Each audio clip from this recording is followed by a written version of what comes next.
Hello hi जय जगन्नाथ आपण समस्त प्रतिमा लाइफस्टाइल गोटे मिनी ब्लॉग रे वेलकम करुच्ची। सो आज दिन टी बहुत स्पेशल कौन पाई आज हूँ कार्तिक मास शुक्ल पक्ष बड़ एकादशी।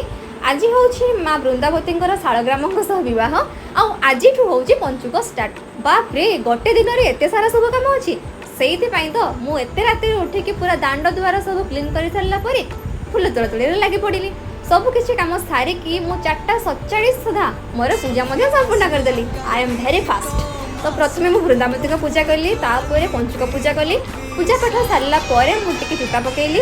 तो एमती गोटे जगन्नाथ मूर्ति बनी तासह एपटे दांड द्वार यहाँ पकई जेहेतु टेडी मो चिता बिगाड़ी देती पलिश करूँ मुझे से मो सह आई कंटाक्ट करूना।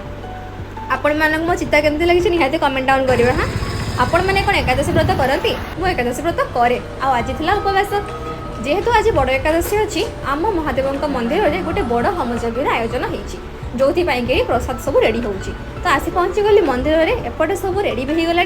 चलतु आपण मैंने भी मो सह बसिकी आम मंदिर पूजार टे आनंद नि।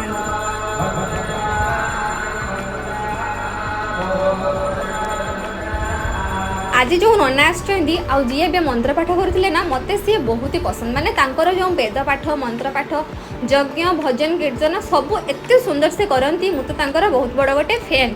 तांकर भी गोटे यूट्यूब चैनल अच्छे जो थी तांकर सबकि से पोस्ट करती।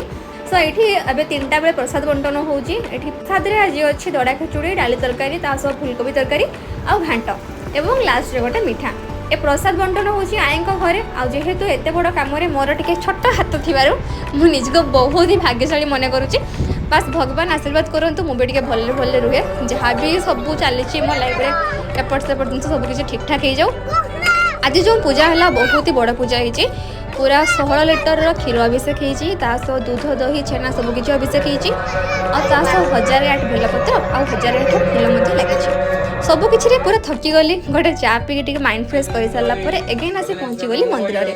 एवं लास्टली आहुति होटा सरलापर पूजा संपूर्ण हम। बस भगवान समस्त को आशीर्वाद दिंतु मत भी टे दिंतु। ये फाइनाली पूजा सरीवा है।